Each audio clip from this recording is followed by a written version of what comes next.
আপনার ফজরের মধ্যে অ্যালার্ম দিয়ে উঠতে হবে না, আজানের আগে দেখবেন চুক্তি লেগেছে। এরকম কিছু সৌভাগ্যবান মানুষ, আমি বলবো না আপনারা বলেন, এরকম কিছু সৌভাগ্যবান মানুষ আজান দেওয়ার আগে চুপ কইলা যায়, ঠিক নেই? নবী বলে কারো সাথে যদি আল্লাহর কথা বলতে ইচ্ছে হয় সে যেন কোরআন তেলাওয়াত করে। আরো জোরে। এবার নামাজে যখন আপনি বলেন আল্লাহু আকবার, আলহামদুলিল্লাহি রাব্বিল আলামিন,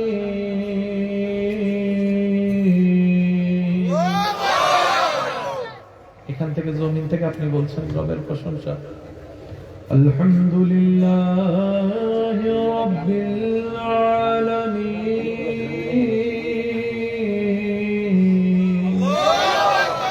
ওখান থেকে আপনার রব ফেরেশতাদেরকে বলতেছে তোরা তো কইছিলি না বানাইতে, দেখ কি সুন্দর করে আমার বান্দা বানাইতে, প্রশংসা করতেছে, দেখ দেখ। আল্লাহ তখন বলে হামিদানি আবদি, আমার বান্দা কি সুন্দর আমার প্রশংসা করতেছে। এবার আপনি যখন বলতেছেন আর রহমানির রহিম মালিক ইয়াউমিদ্দিন, আপনার প্রত্যেকটা কথার উত্তর আল্লাহ দেয়। সেজন্য কোরআন তেলাওয়াত করতে হয় আস্তে আস্তে, ভেঙে ভেঙে। আর আমরা তো পড়ি 5G গতি। আল্লাহু আকবার,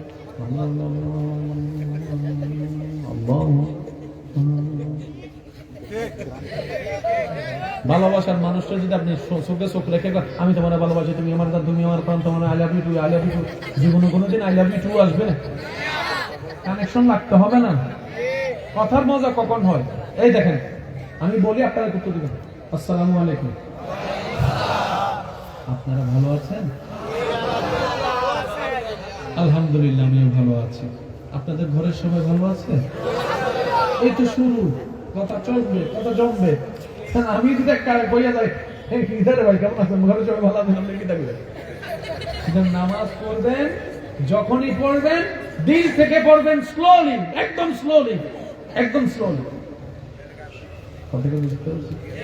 এবার রুকুতে যাবেন, আল্লাহু আকবার,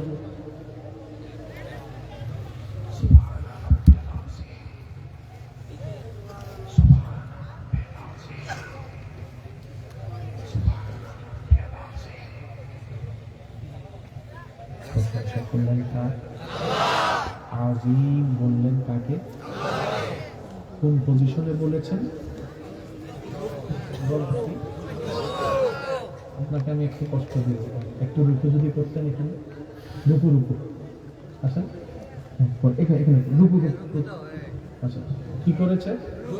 এবার উনি রুকুতে গিয়ে যেটা পড়বে সেটা আপনারা বলেন সুবহান রাব্বিয়াল, যুবকরা বলেন সুবহান রাব্বিয়াল, সুবহান রাব্বিয়াল, সুবহান রাব্বিয়াল। পজিশনটা কি? রুকু। রুকুর মেইন বেস হচ্ছে কোমর ভেঙে যাওয়া।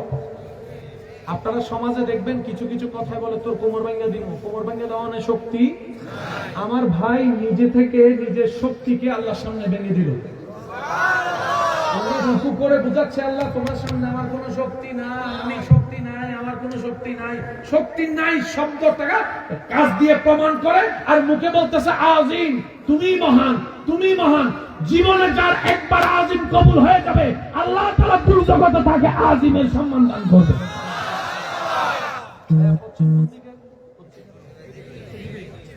সিজদা কি দেওয়া যাবে? একটু কষ্ট করে দিবেন, সিজদা দেওয়া যাবে? দেন সিজদা, সিজদা আপনারা একটু শোনেন ভাইয়া, ভাই আপনি শোনেন। সিজদা দিছেন কার কাছে? জোরে কার কাছে? দেখেন তো কোমর ভাঙছেনি, হাঁটু ভাঙছেনি, হাত সিলিন্ডার হইছেনি, কপাল লাগছেনি, নাক লাগছেনি। এবার আওয়াজ দিয়ে বলেন মানুষের জীবনের সবচেয়ে দামি জিনিসের নাম কি? খাবার না সম্মান? সম্মানের জায়গা সরাসরি নাকি পেট না মাথা? মাথার মধ্যে সম্মানের জায়গা কি? দাঁত নাকি কপাল? আমার ভাই সম্মানের জায়গা মাথাও ঝুঁকাই দিছে, কপালও ঝুঁকাই দিছে, নাকও লাগাই দিছে, হাতও লাগাই দিছে, যাইয়া কইতেছে আজিম না আলা আলা আলা। আল্লাহ আমি কিচ্ছু না, তুমি সবচাইতে বড়।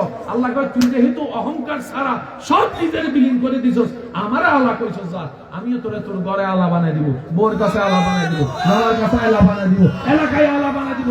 আলা বানাইতে বানাইতে জান্নাতুল ফেরদৌসের আলা মাকাম আমি আল্লাহ তোরে দান করব। ভাইয়া উঠে যান, আপনাকে কষ্ট দিলাম, ক্ষমা করবেন। কি বুঝতে পারছেন? এবার বলেন আমাদের যা দরকার আল্লাহর কাছে সব আছে, আমরা পাই না কেন? আল্লাহ কি দেয় না নাকি আমরা নিতে জানি না? কোনটা বললে সুন্দর হবে আপনারা বলেন? আল্লাহ কি দেয় না নাকি আমরা নিতে জানি না? দোষ কাদের? আওয়াজ ছোট হয়ে গেছে। দোষ কাদের? প্রত্যেক দিন সকালবেলা আল্লাহর পক্ষ থেকে রহমতের ফেরেশতা প্রত্যেকজন মানুষের ঘরের সামনে, দরজার সামনে আসে। যখন রহমত আমাদের দরকার সুখে শান্তিতে থাকার জন্য, সেই রহমত আল্লাহ পাঠায়, কিন্তু যখন ফেরেশতা নিয়ে আসে তখন আপনি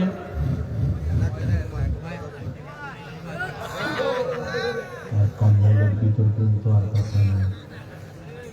কম্বলের ভিতর ঘুমোলে শীতকালে কি মজা। ফেরেশতা দরজার সামনে দাঁড়ায় থাকে। সময় যেতে যেতে যেতে যখন নির্দিষ্ট সময় শেষ হয়, ফেরেশতা বলে আল্লাহ কার জন্য রহমত পাঠালো, তার তো কোনো গুরুত্বই নেই। কারে তুমি যাচ্ছা দিতেছো হেঁটে নিতেই চাই না, আফসোস আফসোস। তখন ফেরেশতা বলে আল্লাহ এখন আমি এটা কি করবো? রব বলে যে আমি দিতে জানি, নিতে জানি না। দিছি তো দিছি।